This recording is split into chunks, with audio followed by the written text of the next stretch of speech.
For as long as the MCU has existed, there has been a demand from hardcore Marvel fans to see Beta Ray Bill. Unfortunately, every time we hear something about him possibly making an appearance, we learn that this was scrapped. Today is such a day with Avengers Endgame.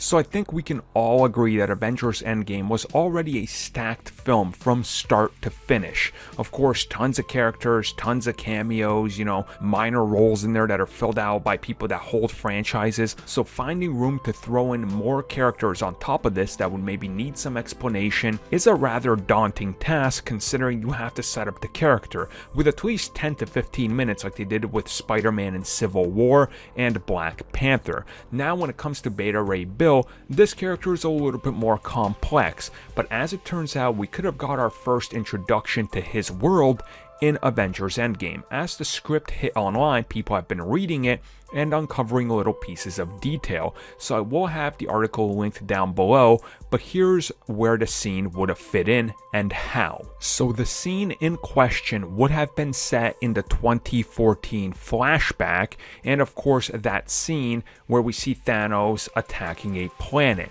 Now on page 63, we see Nebula as she's teaming up with Gamora, and they're using a blade to cut down Corbinite soldiers. And then Joe Russo also added, so many characters. Beta Ray Bill has been discussed many times. He was one of my favorite characters as a kid, but it's just really functionally, where does he fit? We've got a lot of characters that you care about and we're trying to tell the stories about. And when a new character comes into the world that they have an effect on the story, otherwise there's no value in introducing them, and we just didn't have space in a film like this to do that. So again, I think they made a correct choice here, and that's my personal opinion of course, but could you imagine, let's say if Beta Ray Bill was one of the Corbinites we see, then so many people start asking questions, because if he's gonna be that specific Corbinite, he's gotta look somewhat like Thor.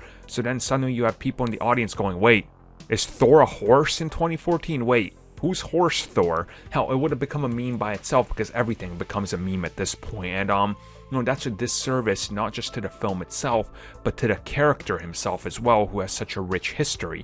But then since we know that in 2014 they did attack his planet, clearly it sets him up for out there.